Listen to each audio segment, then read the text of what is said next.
मौत, क़ब्र ऐं आख़िरत,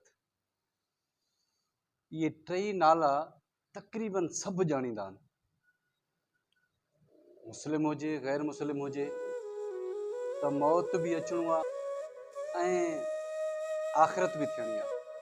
पर अहिड़ियुनि शयुनि जे यकीन हूंदे बि माण्हू गाफ़िल छो आहे? का अहिड़ी मिठास, का अहिड़ी शइ जेके असांखे इन शयुनि खां गाफ़िल कयूं बीठो आहे। हिकिड़ो माण्हू हुयो, उन जे पोयां शींहुं पइजी वियो। हमरा शींहं खां पाण खे बचाइण लाइ भॼंदे भॼंदे भॼंदे ॾिठईं हिकिड़ो खूह आहे, खूह में रसी लटकियल आहे, उन रसी में लड़की हेठि बीही रहियो, विच ते वञी बीठो। हाणे हेठि ॾिठईं त यार हिकिड़ो वॾो ख़तरनाक नांग वेठो आहे अंदरि। हाणे जे अगरि हितां रसी मां पाण खे हेठि लाथुसि त नांग जो शिकार थींदुसि। ऐं वरी मथे जो ॾिसे त यार अछे ऐं कारे कलर जा ॿ कुआ जेके रसी खे कतरनि था।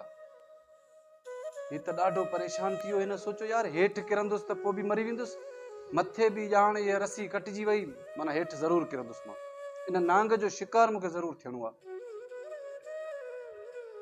त इन सोच में परेशानियुनि में हिन खे माखीअ जो हिकिड़ो मानारो नज़र आयो हुते खूह में।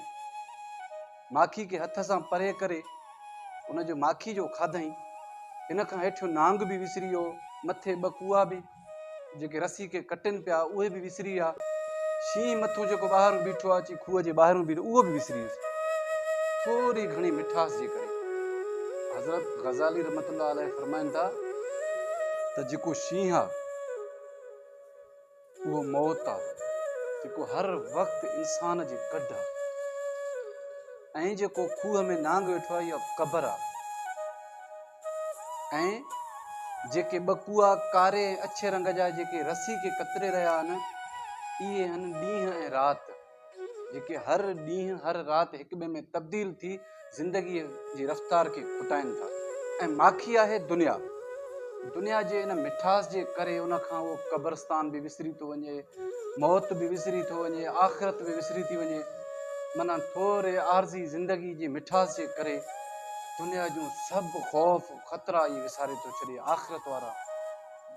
हालांकि इंसान खे इन नांग जो शिकार बि थियणो आहे, माना क़ब्र में ज़रूरु वञिणो आहे। जेको शींहुं राति ॾींहुं पोयां कढ पियल आहे, इन जो शिकार बि ज़रूरु थियणो आहे इंसान खे।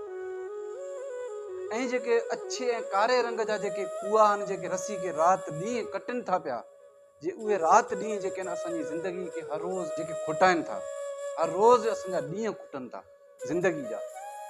एतिरे सम्झाणी जे बावजूदि बि असां केॾे ग़फ़लत में आहियूं।